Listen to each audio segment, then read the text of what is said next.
क्योंकि बंधुओं, भागवत की तुलना किसी भी अमृत से नहीं कर सकते। यदि आध्यात्म दृष्टि से बताऊं तो अमृत में और भागवत कथा अमृत में अंतर है। ध्यान से सुनना। पहला अंतर, वो अमृत यदि व्यक्ति जीवन में सत्कर्म किया है अपने, उस व्यक्ति को मरना होगा, तब जाकर के सही कर्म किया होगा तो स्वर्ग जाकर अमृत को प्राप्त करेगा। लेकिन ये कथामृत जैसी भी आत्मा हो, दुष्ट आत्मा हो, प्रेत आत्मा हो, जहां पर इसकी आत्मा हो, वो जीते जी इस अमृत को पा सकता है। पहला अंतर। दूसरा अंतर, स्वर्ग का अमृत जो है केवल सही व्यक्ति को, सत्कर्म व्यक्ति को ही चुनता है। यानी कहें तो ये कथा अमृत जो निष्पक्ष है, स्वर्ग अमृत पक्षधर है, वो पक्ष करता है कि पुण्य आत्मा ही इस अमृत को प्राप्त करेंगे। लेकिन ये कथा अमृत जो निष्पक्ष है, इसमें पुण्य आत्मा हो चाहे दुष्ट आत्मा हो, जो भी इसको पान करे उसको मुक्ति देता है। और तीसरा अंतर, स्वर्ग का अमृत सीमित है। समुद्र मंथन से एक ही घड़ा तो निकला था ना अमृत। कितना घड़ा निकला था? बोलो ना। एक ही निकला था ना। सीमित है, उतना ही है। लेकिन कथा अमृत अथाह सागर है।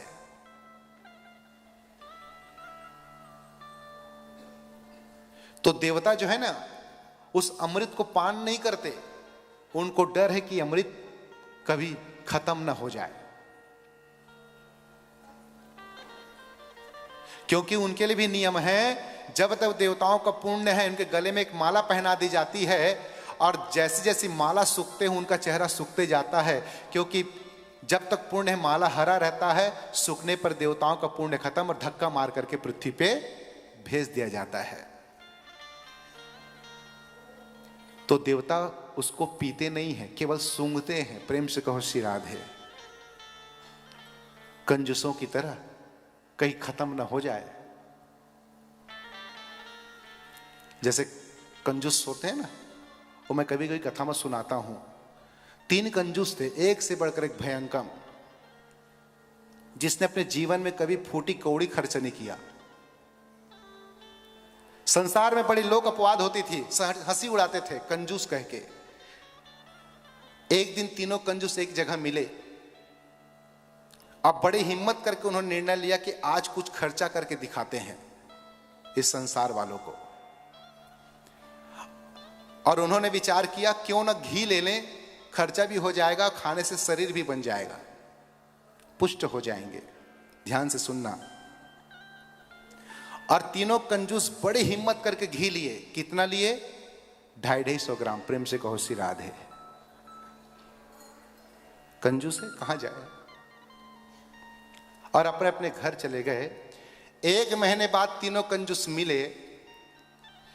एक कंजूस से पूछा, क्यों भाऊ, तुम्हारी घी खत्म हो गई? उसने कहा नहीं नहीं, हमारी घी चल रही है। तो कैसे खाते हो?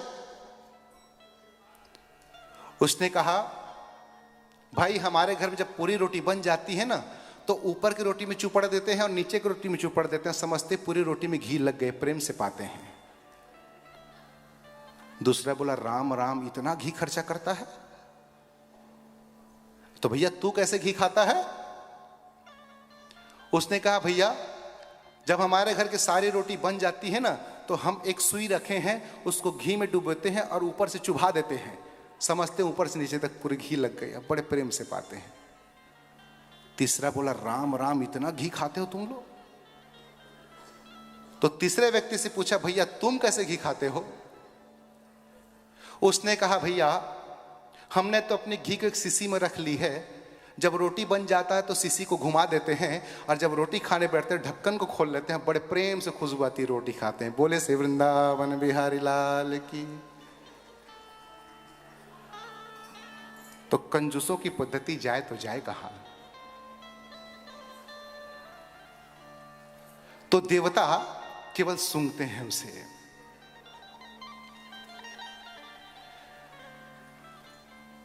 तो ये कथामृत को जब ब्रह्मा जी ने कहा कि जीवन में कथामृत तभी प्राप्त होगी जब अपने जीवन में सत्कर्म का उदय होगा।